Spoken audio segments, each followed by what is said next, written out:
So we'll sit in meditation now. It's the 7th of August. And this year there's been a lot of rain here in the east of Thailand. It's been raining very frequently. Last year it was a dry year, but still the fruit came out very well in the orchards.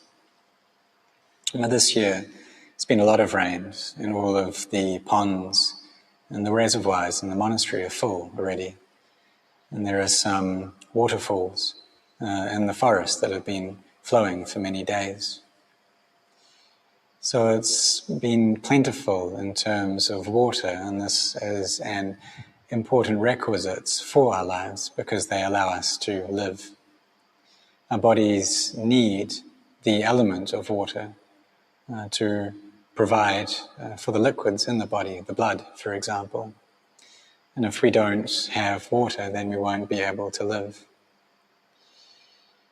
Food we can go out with for a while, and there are many monks who have fasted for 15 days, for example. Actually, many have fasted for 49 days, gaining inspiration from what the Buddha did after his enlightenment. But for the Buddha, he really fasted. He didn't consume anything. He didn't have any evening drinks like the monks these days do. There was no sugar, for example. And I once met a monk from Japan who fasted for 3 months. And he was able to do this. I thought it was something that was very amazing. So I asked him about it, how he could do that. And he said that every day he consumed 1 kilogram of sugar. And this was what he survived on. And he figured that the body converts rice into sugar, so he would just eat plain sugar instead. And he was able to live off that. But it also, this way of eating, it has its harm as well. And so when he got older, then he developed diseases. And he eventually contracted diabetes because the body produces too much insulin from all of that sugar. So there needs to be a balance in the body as well. And so just like we have the seasons in the year, and this provides a balance. So during the rainy season like it is now, then it rains a lot. In the Buddha's time, if it didn't rain for 1 year, if there was a drought, then the people would blame that on their leader, saying that he was lacking in sila Dhamma and ethics and integrity. But really, this is just what nature is about, that some years it doesn't rain very much. And especially now with the world heating up, it becomes drier and becomes less dependable. And so we don't really know what's going to happen each year. These things are uncertain. And these bodies of ours are the same, that we think gaining a body is a source of happiness. But in being born into a physical form, it's also necessary to meet with a lot of suffering and pain as well. And so we are born and we go out and study, and then we get a job and work very hard in our occupation. And this can be a source of great difficulty for us.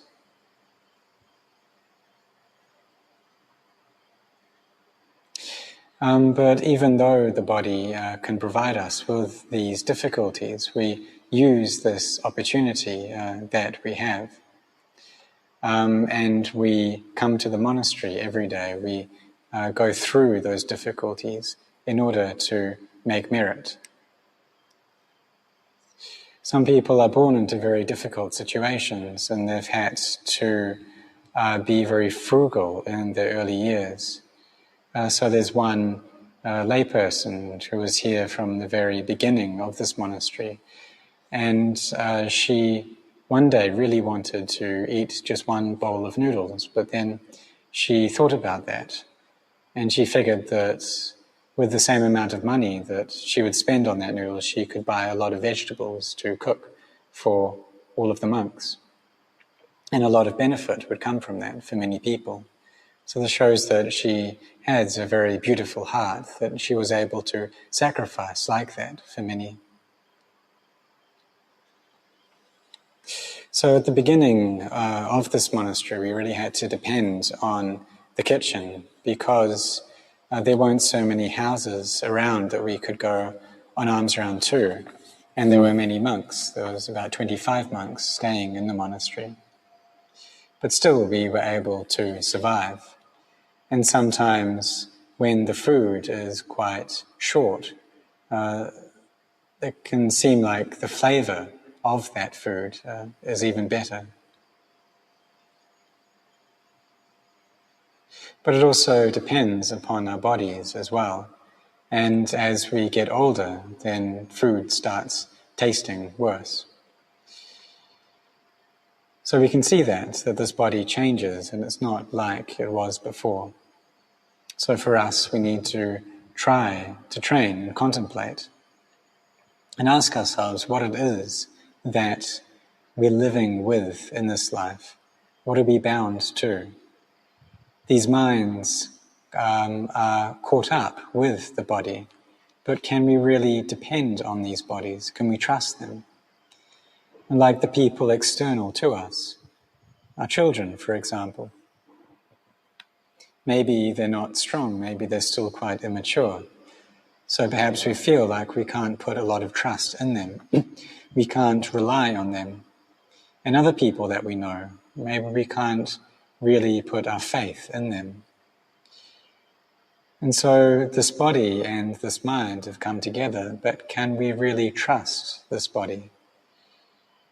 And some people want to come to the monastery every day, but some days they can and others they can't. And even though every day the gates of the monastery are open and people come in to make merit, some days there's a lot and sometimes there's a few. But the hospitals around are full every single day. So all of the organs and the parts of this body, when we gain them, we also gain the illnesses that come along with them. But we can get deluded by these things. We see someone's eyes and we maybe say that they have beautiful eyes. We'll see their teeth and we say that they're very beautiful teeth. But what really are these things? We get amused by them, we get distracted and lost in them. And we can stay with these bodies for so long that we start to forget what they're about.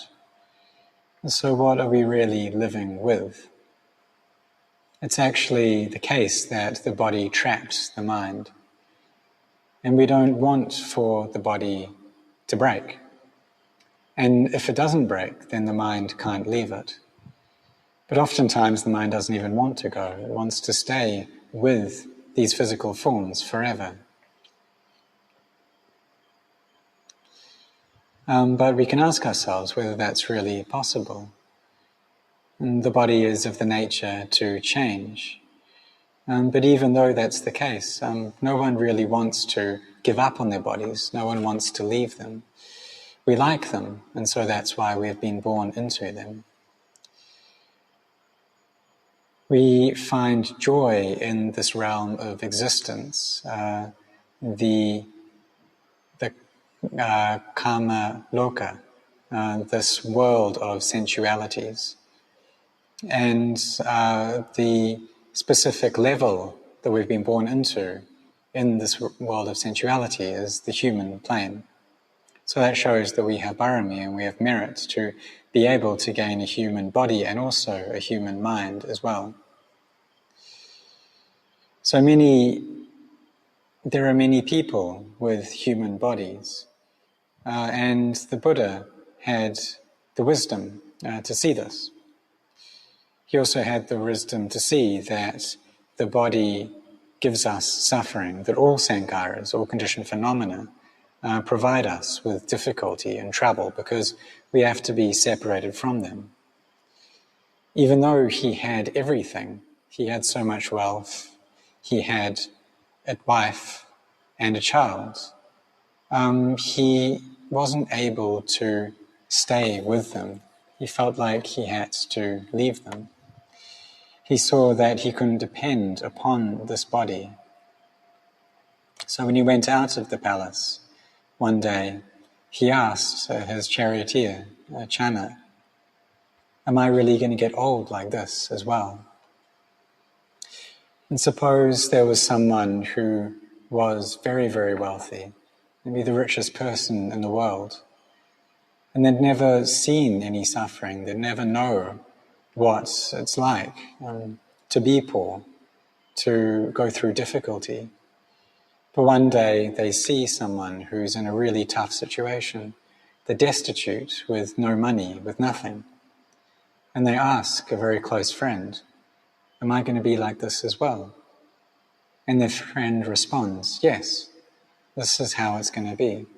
That one day you're going to lose your wealth. One day you're going to have to meet with the same trouble, the same pain as this person.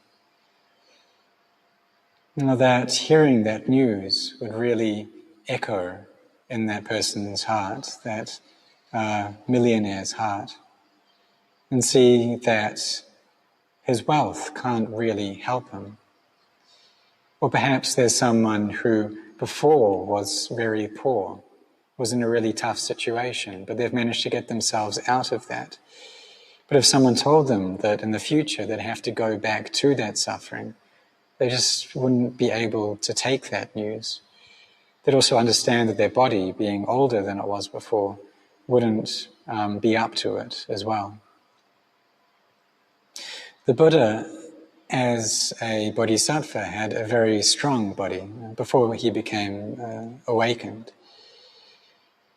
And we can see that he was able to put his body through so much difficulty, these 6 years of intensive ascetic practices, that normally a person who went through that would die from them.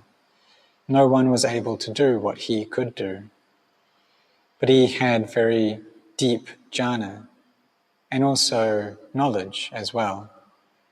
And previously he had, as a prince, trained his body to be in the best physical state that it could be. And no one else had a body like the Buddha's. And so he was able to survive those torturous practices that he inflicted upon the body. Even though his body was so strong, still he could see the old age, sickness and death inherent within it, and see that in the future there was great difficulty waiting for him because of these things.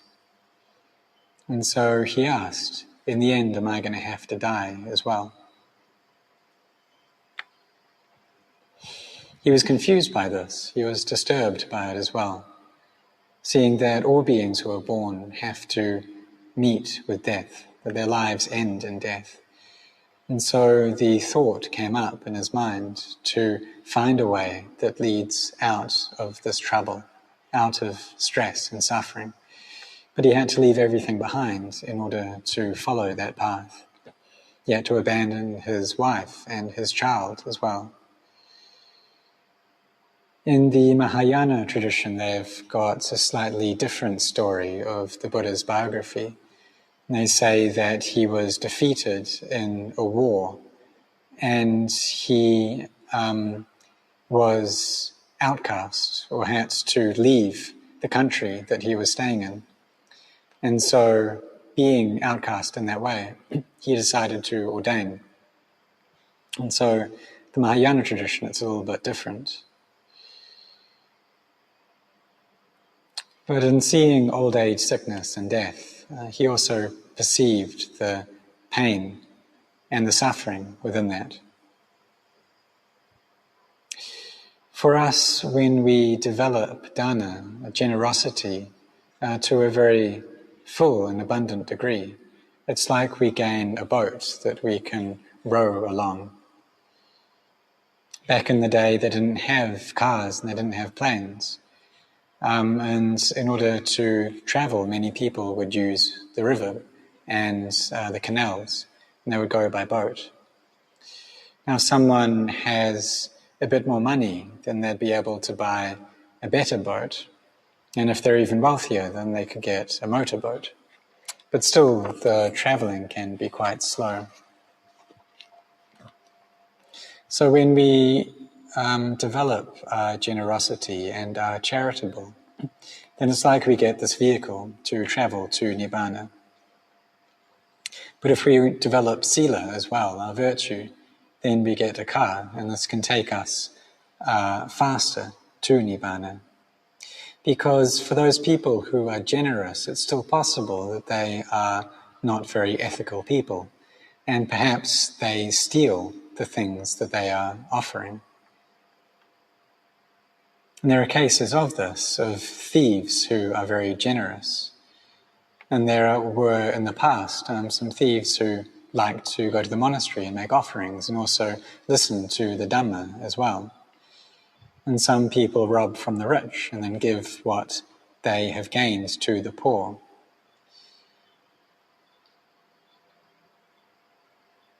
So there was one great teacher in Thailand, Luang Risi, and he went to the province of Suphanburi. And while he was teaching there were many criminals and many thieves that came to listen to his Dhamma talk. And they listened very well. They were very intent in attending to his instruction. And he said that this was actually something very good, because in other places he would sometimes be afraid when he would go travelling that people would come and rob him, or there would be criminals out on the streets who would attack him. But in this particular place, because he was the one teaching the thieves and the criminals, he wasn't afraid, because they all had respect for him, they had faith in him. But having both dana and sila, it's better. It's like we gain a step up in our status.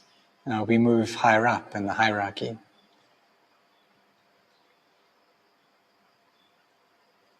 So if we don't have either of these, if there's no dana, there's no sila, it's like we don't have any vehicle and we need to walk. So it's like the people who want to come from to the monastery from Rayong City. They would have to walk all the way here, leave very early in the morning. It would take them maybe 5 hours to walk all this way. Leave early and arrive here at 10:30. There was actually some monks who came from Banchang, and they had to leave at 3 a.m. and they arrived just in time for the meal.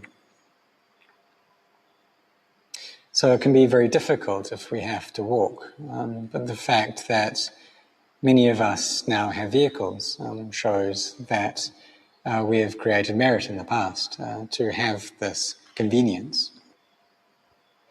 So when we have parami and we use that to develop sila and dana even further, this becomes a cause for happiness in our lives. And the happiness that results from generosity and having ethical standards is heaven. But if we contemplate that heaven, then we can ask ourselves, well, does it last long? And are we always going to be there? We see with these bodies we have now that they don't last for so long. While they're still healthy, while they don't have illnesses, then it's easy for us to live in them. It's a source of comfort. And if we are wealthy and we have all that we need externally, then this is like living in the heaven realm. But these things aren't sure, they don't last, and our bodies need to deteriorate following their nature. Because we also have karma that we've produced in the past as well. And sometimes, even though we haven't harmed or killed any beings in this life, perhaps we have in a previous life. Maybe in this life we've just helped animals, we've released crabs that would otherwise be boiled. But in previous lives we may have done some bad karma, which results in our gaining sickness and illness in this life. So if we help out beings, saving those that would otherwise be killed, and saving their lives and releasing them, this is a cause for long life. It helps us. It helps us to be free from illnesses. And if we harm the lives of animals, then this is a cause for sickness to come to us. So there are some people who, in this particular life, they're very wealthy, but they also have a lot of suffering. Their bodies are full of pain. So we see that wealth, external wealth, it can't bring light into our lives. It's not an energy that's able to relieve our bodies from sicknesses. The bones that we have and our joints can really torment us. And so I often recommend for people who have a lot of illness to go and release animals, release crabs, for example, and dedicate the merit that comes from that activity to all beings, to their karmic debtors that may be following them and harassing them as well. If we've created merit, then this can become a source of happiness for our hearts and something that we can rely upon.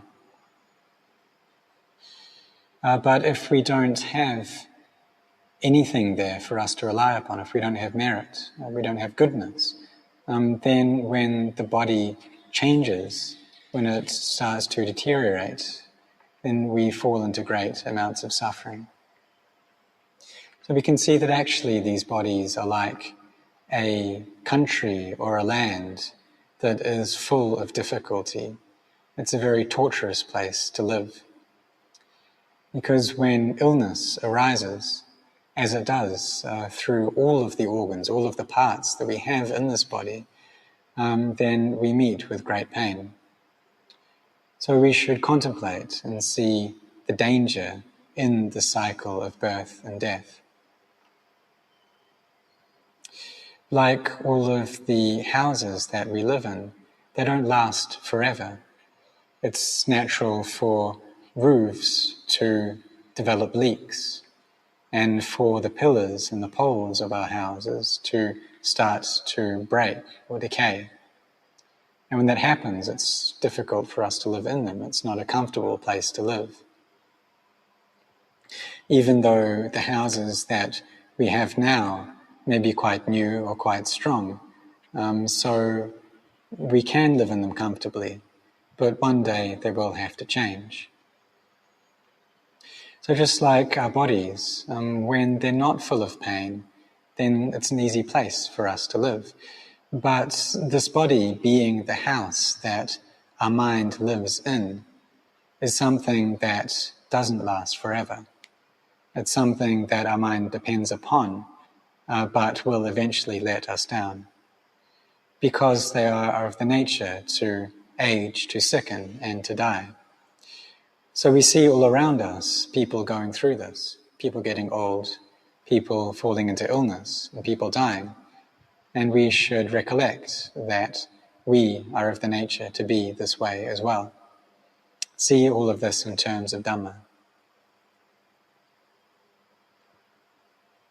So we have the opportunity now to create merit, and we need to depend upon our efforts and our energy in the practice and following this way of Dhamma.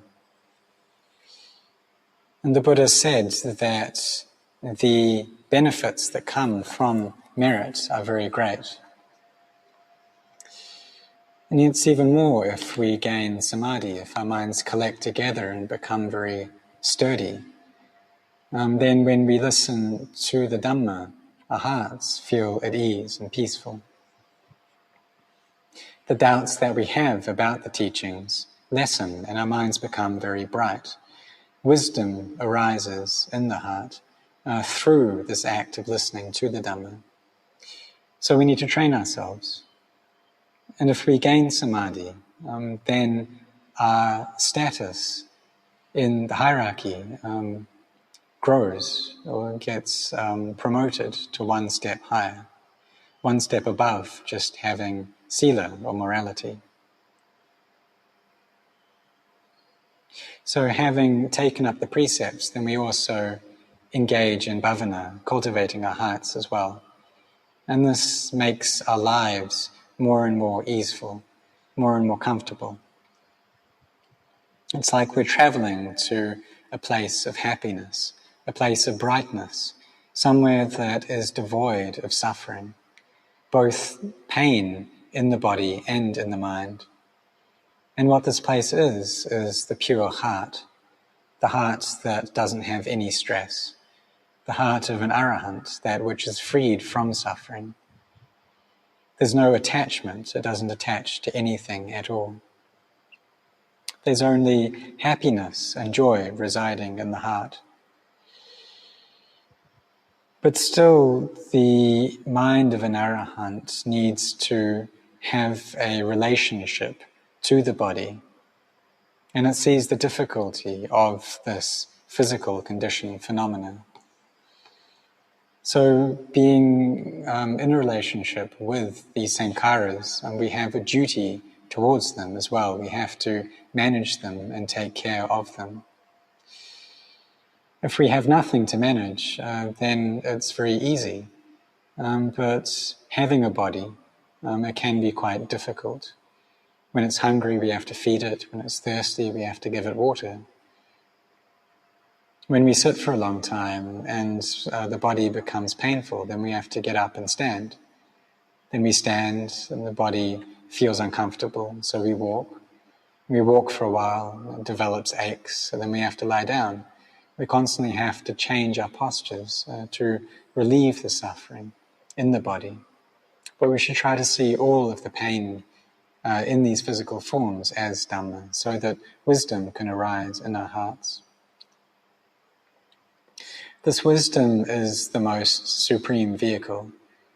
It's a superb vehicle, that which is able to take us out of this world into Lokuttara Dhamma, the Dhamma that is beyond the world. So we can do that. If we have sincerity in the practice, we're able to go beyond this world. Our hearts then feel very at ease and comfortable because our minds have let go of their attachment. If we have this great sincerity to train our hearts, and we're really devoted to that practice, we don't stop, then we will have to see the Dhamma one day. Because the Dhamma is always here. Nature is always around us. It's open and revealed constantly. Whether or not a Buddha comes into this world and attains awakening, nature is just the way it is. Things arise dependent upon conditions. They last for a while and then they cease. It's just that we don't see the truth of these things. And why is that? It's because we're so caught up in liking and disliking. Our minds are involved with drowsiness, with doubts. And this is what prevents us from seeing into nature. So we need to train our minds so that they become still and collected. And in this state, they're able to see the truth. But if the mind is confused, chaotic, if it's full of anxiety, then we won't be able to. Wisdom won't be able to arise. and the mind won't feel joyous or full. So we need to settle the mind down, to relieve it of its constant thinking and to bring it into emptiness, because all of us need rest. And just like we take a break from our work and we have a holiday, we go and travel up into the mountains or go to the ocean. This is a rest for our bodies and for our minds, a rest from our work. And then when we go back to our jobs, we can do them even better than before because our hearts are well rested. We're able to use our wisdom and to engage in our work in a wise and intelligent way. So our minds also need rest as well. And the way they gain this is through samadhi. And when they're well rested in this way, then wisdom can arise. We can see into the inconstant nature of things. Children are able to see this. Adults can observe this truth as well. All that it requires is to bring our minds to peace. So there was a man, a Chivaka, who met the Buddha just after his enlightenment. And this man had been practicing a lot. He had been cultivating his mind and had sincerity in his practice. And when he met with the newly awakened Buddha, he asked him who he was, and he asked who his teachers were. And the Buddha responded that he didn't have any teachers, that he gained this awakening through his own efforts.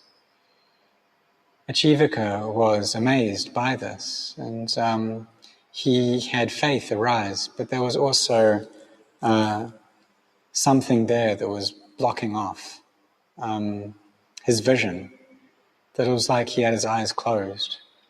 And so he left the Buddha, but he kept thinking of the Buddha, thinking of this man that he met who had such a bright, radiant body. And when he was old, if I remember correctly, about 80 years old, he had practiced a lot by himself. And he ended up by meeting with the Buddha, and he attained to arahantship. It shows that he had a lot of merit.